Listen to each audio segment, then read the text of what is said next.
بص يا معلم، كلنا مستنيين اسعار العربيات تنزل، بس اول ما تلاقي عربيه مناسبه ليك لازم تفحصها كويس قبل ما تشتري. وطبعا مش هتنادي فني على كل عربيه تعجبك يجي يبص عليها، وكده هتصرف فلوس العربيه كلها اللي معاك على الفني اللي هيجي يفحص. يا سلام، هو ده يا ريس ستاموني يا عترة المؤلفين يا مكيفة. علشان كده انا جايب لك في الفيديو ده الزبده، ازاي تفحص عربيه بنفسك. قول يا ستاموني قول. بس برضه فن الفحص مهم جدا، يبقى اللي احنا هنقوله في الفيديو ده شغل كده مبدئي قبل ما تجيب فني يبص لك على العربية. اول حاجة البودي، بص على العربية كده بنظرك كويس، شوف فرق اللون، الابواب مع الكبوت مع باب الشنطة، لو فيه فرق في اللون ده معناه ان في مشكلة في المنطقة اللي هي مختلفة دي. خبط على الصاج من بره بظهر ايدك، لو فيه رنة فابريكا، لو مكتومة يبقى شايلة معجون. فيها ايه لو رش او شايلة معجون؟ فيها كتير، فيها ان كده العربية مش فابريكا. انت بتتكلم جد؟ مات. لا حول ولا قوة الا بالله، والله ما اعرف غير منك دلوقتي يا ابو حميد. لا اله الا. فالمفروض في تسعيرها ما تتسعرش زيها زي الفابريكا، في ان ممكن يبقى في مصيبة في العربية، حادثة كبيرة مثلا رش او فيها معجون، نزل من سعرها معاه بعد ما تتأكد ان هي رشة نظافة او فيها معجون كده بسبب تجريحة او خبطة بسيطة. فاوض مع صاحب العربية ونزل معاه في السعر.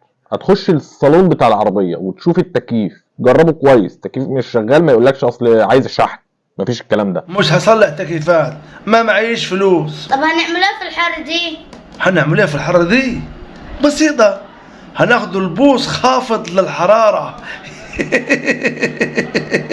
قول له اشحنه على حسابي، بس جربه الاول. تلف الطاره يمين وشمال وانت ماشي، شو تطمن على العفشه، تمشي بالعربيه في حتت مكسره وتطمن، شوف في خبط، في رزع، في تزييق.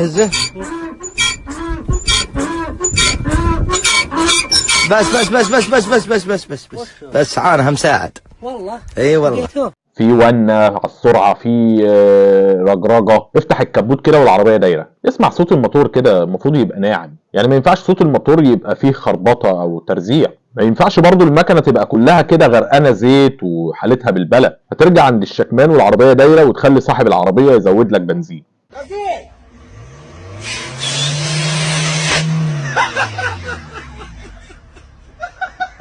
شوف العادم اللي خارج شفاف كده ولا ليه لون؟ طب اللون ده ابيض، ازرق، اسود؟ لو اسود يبقى فلتر هواء، بوجيهات، في كذا مشكله تخلي العادم يخرج اسود. لو ابيض او ازرق يبقى عندك مشكله في المكنه من جوه. ابعد طبعا عن المشاكل دي كلها، الا لو طبعا سعرها مناسب وهتعرف تصينها وهتعرف تتعامل معاها. اهم حاجه برضو تجرب العربيه على الطريق، تشوف الفتيس نقلاته مع بعضها ولا في تأخير في غيار وبيدب. وانت ماشي بالعربيه شوفها كده، سيب الطاره كده وشوفها بتحدف يمين شمال، شوف في اي مشكله في الاتزان بتاع العربيه ولا لا. لو العربيه عدت الفحص بتاعك كلمني انا بقى على الرقم ده، اجي افحصها لك فحص شامل بالكمبيوتر. وانا اطلع له الحق والمستخبي والمستطب والمستنيل على عينك. كمان العربيه اللي عدادها كيلومتر قليل بس حالتها من جوه وحشه، يعني مثلا لو عداد 50,000 بس الطاره متاكله والكراسي بهتانه، فده معناه ان العداد مش بتاعها، العداد فيه لعب. خد بالك لان ممكن تكون العربيه معديه ال 200,000 اصلا، والموتور اللي تشغله وتحس ان هو فيه اصوات غريبه تخبيط وترزيع، ده معناه ان الموتور ده فيه مشاكل كتيره قوي وهيحتاج عمره، ممكن كمان يحتاج يتغير وهيكلفك مبالغ كبيره بعد ما تشتريها. كمان لو لقيت بقعه زيت تحت العربيه افهم على طول ان الفتيس او الموتور بينزلوا زيت، ودي مشكله مش بسيطه هتخسرك فلوس كتير. امشي بالعربيه وجرب تدوس فرامل فجاه، لو لقيت العربيه بتحود منك وتقفش بسهوله غالبا كده عندك مشاكل في العفشه وفي الفرامل والدنيا بايظه. لو جربت الفتيس ولقيته انه بيزن، في تأخير في الغيار، في خبطة، في رزعة، RPM عمال يعلى وبينقل بالعافية، الفتيس كده تعبان وهيكلفك مبالغ كبيرة. والشكمان طالع منه دخان ازرق او اسود. ازرق ده معناه ان هو بياكل زيت، اسود يعني انت عندك ادوات التغذية كلها خربانة، بوجيهات، فلاتر. جرب العربية وامشي بيها في المطبات، لو لقيت في دوشه وخربطه افهم ان هي محتاجه تصليح في العفش. الخلاصه ما تشتريش عربيه شكلها حلو بس هي من جواها مليانه مشاكل، لانك هتدفع اللي وراك واللي قدامك في التصليح. افحص كويس، وده رقمي لو عايز تفحص.